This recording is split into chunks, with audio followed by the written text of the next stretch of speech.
নমস্কার সকল বন্ধুদের। তো বন্ধুগণ, অবশ্যই আপনারা সকলে ভালো আছেন এবং সুস্থ আছেন। আপনারা ভালো থাকুন, সুস্থ থাকুন, এইটুকুই কামনা করি। আজকের এই এপিসোডে আমি দিতে চলেছি আপনাদের মাঝে যারা অনেকেই রয়েছেন যে স্বামীকে বাধ্য করার জন্য, অনেকেই মা বোন আমাকে কমেন্ট করেছে যাদের স্বামীকে একান্তভাবে বাধ্য করার জন্য কিছু ক্রিয়া। তো স্বামীকে বাধ্য করার জন্য বা স্ত্রীকে বাধ্য করার জন্য দুটোই কাজ হবে এই ক্রিয়াতে। যাদের রয়েছে যে স্বামী স্ত্রীর মধ্যে ডিপ্রেশন চলছে, কোনো না কোনো রিলেশনে সেই জড়িত, সেই রিলেশনের মধ্যে থেকে তার সংসারের প্রচণ্ড হারে অশান্তির সৃষ্টি করছে।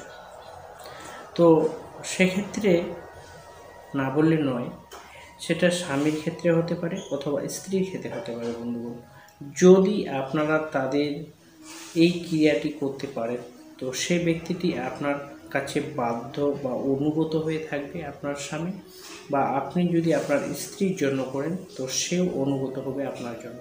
স্বামী স্ত্রীর মধ্যে মনোমালিন্যতা সংসারে প্রচণ্ড হারে নেগেটিভ এনার্জি ছড়ায় এবং সংসারে অশান্তি সৃষ্টি হলে সে সংসারে কখনো সুখ বিরাজ করতে পারে না।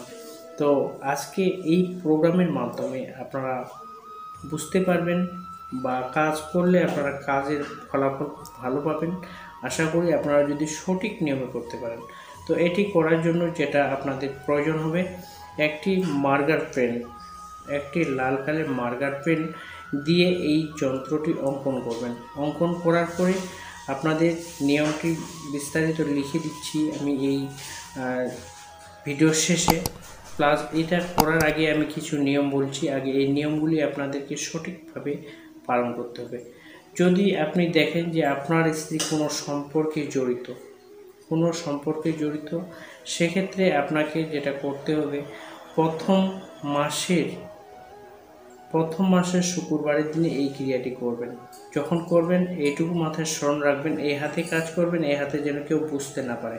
যখন আপনি এই ক্রিয়াটি শুরু করেছেন তখন কিন্তু আরেকটি বিষয় রাখবেন, আপনি আমিষ আহার ভোজন করবেন না, নিরামিষ আহার ভোজন করবেন। এই ক্রিয়াটি কন্টিনিউ আপনি 3 সপ্তাহ করুন, দেখবেন পারফেক্টভাবে আপনি রেজাল্ট পাচ্ছেন। বা আপনি আপনার স্ত্রীকে কোনো একটি সম্পর্কের রিলেশনে জড়িত, তো সেক্ষেত্রে আপনি যদি এই কাজটি করতে পারেন সেক্ষেত্রেও কিন্তু কার্যকর হবে। বা স্বামীর ক্ষেত্রে বলুন বা স্ত্রীর ক্ষেত্রে বলুন, একই নিয়মে হবে, কিন্তু এখানে একটু ডিফারেন্স আছে। যদি আপনারা যখন ক্রিয়াটি করবেন, যখন আপনি স্বামীর ক্ষেত্রে করছেন সেক্ষেত্রে স্বামীর মার নাম বাবার নাম আগে লিখবেন, এবং স্ত্রীর ক্ষেত্রে করছেন তো স্ত্রীর মায়ের নাম বাবার নাম আগে লিখবেন। দেখা যাচ্ছে অনেক সংসারে বা অনেক ফ্যামিলিতে স্বামী স্ত্রীর মধ্যে এতটাই দ্বন্দ্ব, সেক্ষেত্রে ডিভোর্স হতে চলেছে। সেখান থেকেও কিন্তু সেটাকে আটকানো সম্ভব এই ক্রিয়ার মাধ্যমে। যখন এই ক্রিয়াটি করতে আপনি শুরু করবেন তখন কিন্তু প্রথমে বললাম যে আমিষ আহার আপনারা ভোজন করলে চলবে না, নিরামিষ আহার ভোজন করুন এবং আমিষকে বর্জন করুন। যখন আপনারা এই ক্রিয়াটি করবেন, করার নিয়মটি হলো, প্রথম মাসের শুক্রবারের দিন যখন আপনি এই কাজটি করবেন, ঠিক রাতে 11টা থেকে 1টার মধ্যে এই ক্রিয়াটি করবেন। প্রথমে একটি মার্কার পেন নিয়ে আসুন, নিয়ে আসার পরে আপনার স্ত্রীর নাম অথবা তার মা বাবার নাম আগে লিখুন। লিখার পরে যেটা আপনাকে লিখতে হবে, এইখানে একটি অঙ্কন রয়েছে, এই অঙ্কনটি আমি ভিডিওর শেষেও বলবো, প্লাস এখনও বলছি। যখন আপনারা স্বস্তিকে একটা চিহ্ন রাখুন, স্বস্তিক চিহ্ন তো আপনারা সকলেই জানেন, স্বস্তিক চিহ্ন অঙ্কন করুন। প্রথমে আপনার স্ত্রীর মায়ের নাম বাবার নাম লিখুন এবং স্বস্তিকের উপরের অংশটিতে আপনার স্ত্রীর নাম লিখুন, এবং স্বস্তিক চিহ্নের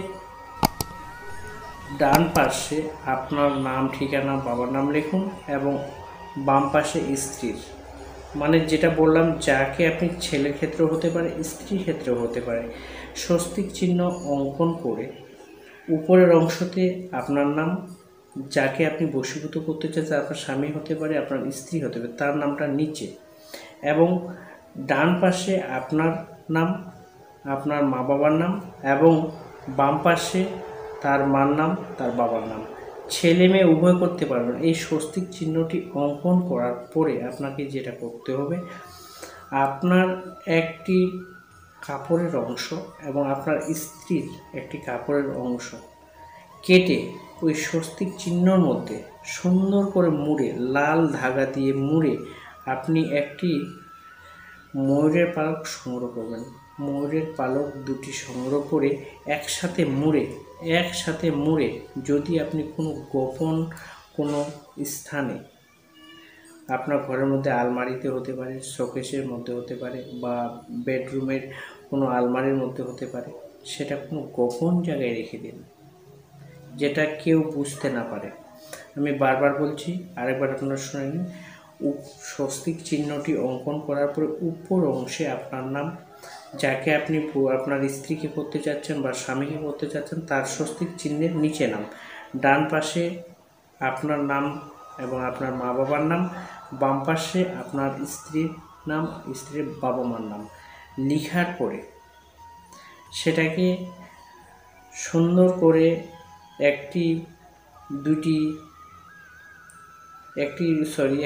দুটি ময়ূরের পালকের সাথে মুড়ে তার কাপড়ের অংশ, আপনার কাপড়ের অংশ, কিছু টুকরো কাপড় নেওয়ার পরে সেটাকে সুন্দর করে লাল ধাগা দিয়ে মুড়ে নেবেন।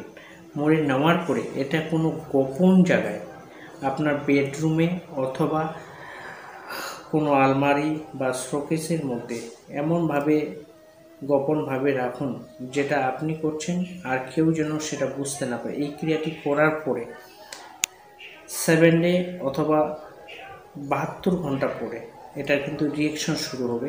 সেই আপনার স্ত্রী বা আপনার স্বামীকে যে আপনি কাজটি ক্রিয়াটি করেছেন, সে কিন্তু আপনার আর আগে যে সিচুয়েশনে আপনাদের সংসারে অশান্তি হচ্ছিল বা আপনাদের দুজনের মধ্যে খুব দ্বন্দ্ব চলছে, কেস মামলা চলছে, তো সেটা কিন্তু আস্তে আস্তে কী হয়ে যাবে, সেটা কিন্তু ক্লোজ হতে শুরু করবে। দুজনের প্রতি দুজনের একটা অন্যরকম ভালোবাসা সৃষ্টি হবে। আপনারা সকলেই জানেন যে শ্রীকৃষ্ণের, আমাদের হিন্দু ধর্মের মহাপ্রভু শ্রীকৃষ্ণের মাথার মধ্যে কিন্তু ময়ূরের পালক রয়েছে। ময়ূরের পালকের দিয়ে অনেক আমি টোটকা এর আগে বলেছি। তো এই টোটকাটি হলো স্বামী স্ত্রী বন্ধনের জন্য। আপনারা অবৈধ কাজে আপনি কাউকে ভালোবাসেন বা সেই ছেলেটিকে ভালোবাসেন, সেই মেয়েটিকে ভালোবাসেন, সেক্ষেত্রে কিন্তু কখনোই করবেন না, কাজ হবে না। আর আজকে যে এই ক্যারিয়ারটি দিলাম আমি আপনার স্বামী স্ত্রীর জন্য, আপনারা করে দেখুন, পারফেক্ট রেজাল্ট পাবেন। আর যারা আমার এই চ্যানেলটি দেখছেন তাদেরকে বলবো অবশ্যই চ্যানেলটি সাবস্ক্রাইব করে রাখুন। আমার দুটি চ্যানেল রয়েছে এবং ফেসবুক পেজটি ফলো করুন। আপনি হয়তো কাজ করতে পারছেন না, কেউ না কেউ সেই এই কাজটি করে উপকৃত হবে। আপনারা অবশ্যই আপনার বন্ধু বান্ধবদেরকে ভিডিওটি শেয়ার করবেন, এটুকু আশা রাখি। আপনারা সকলে ভালো থাকুন, সুস্থ থাকুন। আপনাদের আরেক সমস্যার জন্য হোয়াটসঅ্যাপ নাম্বার রয়েছে, যোগাযোগ করবেন। আশা করি আপনাদের যথাসাধ্য আমি চেষ্টা করব আপনাদের সমস্যাগুলো সমাধান হবে। সকলে ভালো থাকুন, সুস্থ থাকুন। নমস্কার।